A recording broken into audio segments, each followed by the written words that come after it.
বাড়ির পাশে মানে বাড়ির নামাতে একবার কচুই না লাগাইছিলাম, 2টা কচুর মূল।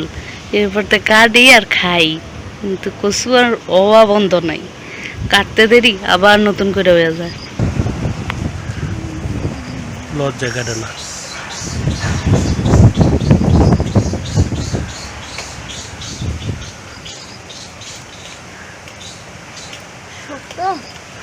ঠিক আছে। কই না ওই এর বড় থাকে একদম ছোট, গুলামের বড় আবার থাকে বড় থাকে না।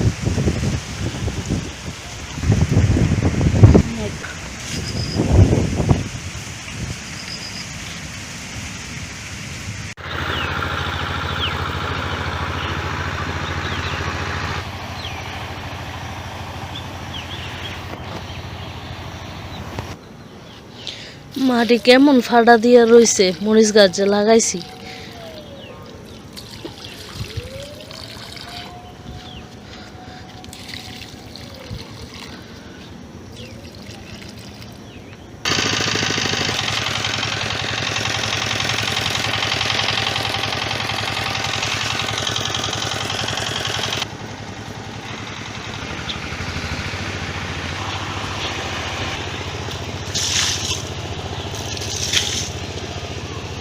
নিজের সব কিছু তুমি যেই মানুষটার জন্য ত্যাগ করবে তার কাছ থেকে একদিন শুনতে হবে, কেন করেছিলে, আমি কি করতে বলেছিলাম।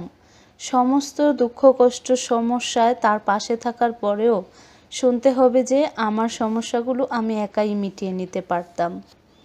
মানুষের জন্য করে কোনো লাভ নেই। আসসালামু আলাইকুম আমার প্রিয় ভিউয়ার্স আপু ভাইয়ারা, আশা করছি আল্লাহর অশেষ রহমতে আপনারা সবাই অনেক ভালো আছেন। আলহামদুলিল্লাহ আমরাও ভালো আছি। দেখেন আমাদের জমিতে যেমন কোনো কিছু নেই, শুধু ঘাস আর ঘাস। আশেপাশের জমিগুলো একদম শুকনা, শুধু ঘাস আর ঘাস।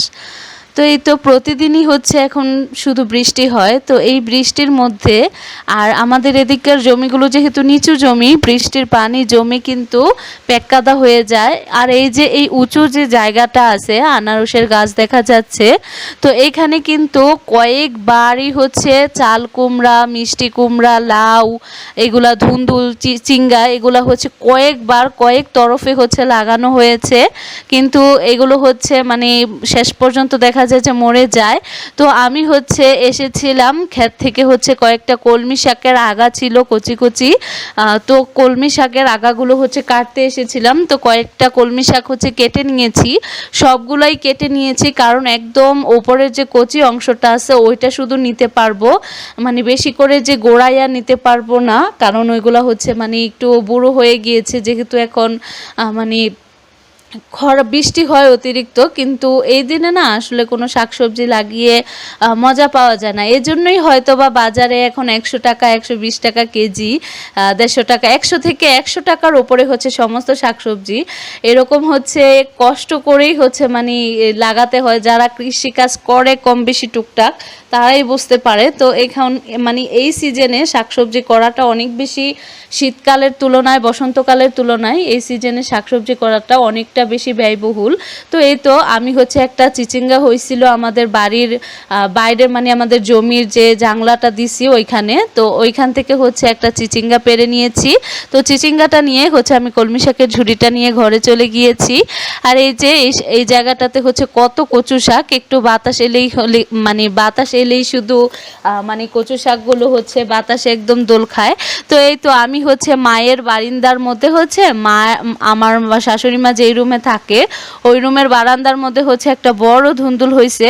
তো ওই ধুন্দুলটা হচ্ছে লাগাল পাচ্ছিলাম না, তো তারপর হচ্ছে আমি লাঠি এনে ধুন্দুলটা হচ্ছে পেরে নিয়েছি, আর এখন হচ্ছে ছাদের উপরে চলে এসেছি।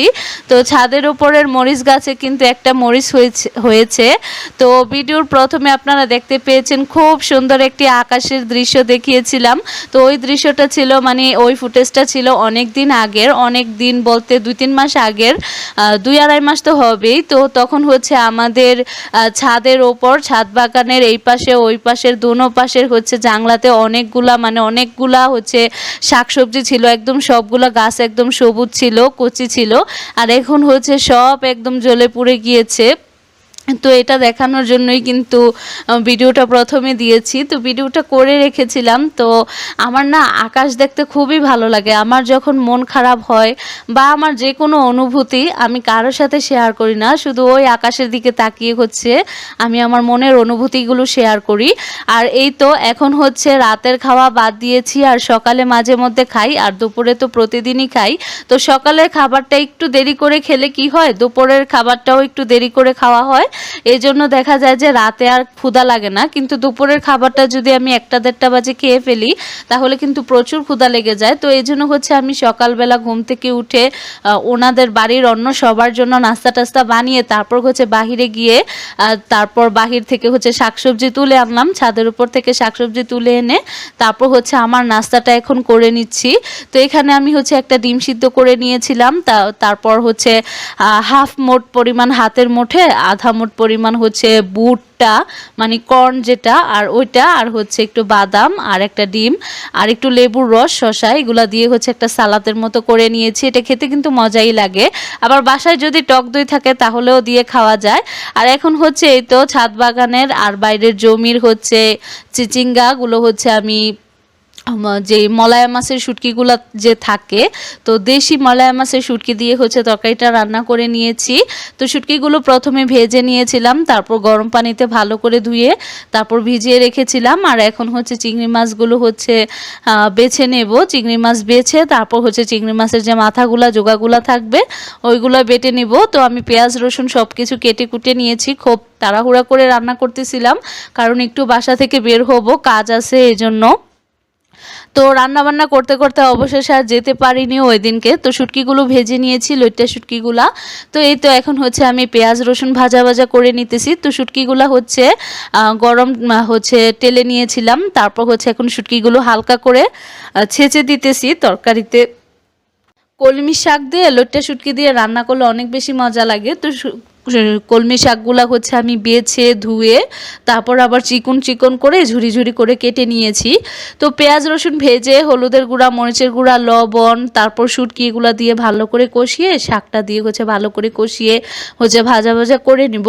আর এই তো এখন হচ্ছে চিংড়ি মাছের তরকারিটা রানবো, ধুন্দুল দিয়ে হচ্ছে চিংড়ি মাছ রান্না করব।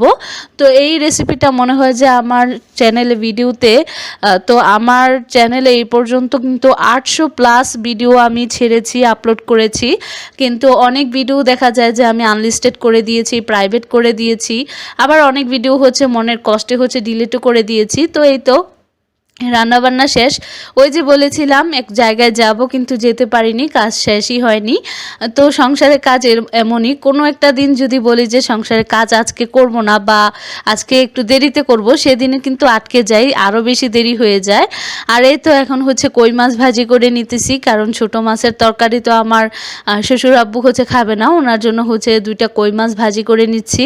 আর এখন হচ্ছে আমি জীবনে প্রথমবার হচ্ছে লইট্টা শুটকি হচ্ছে ফ্রাই করব, এই জন্য হচ্ছে আমি নিয়েছি চালের গুঁড়া।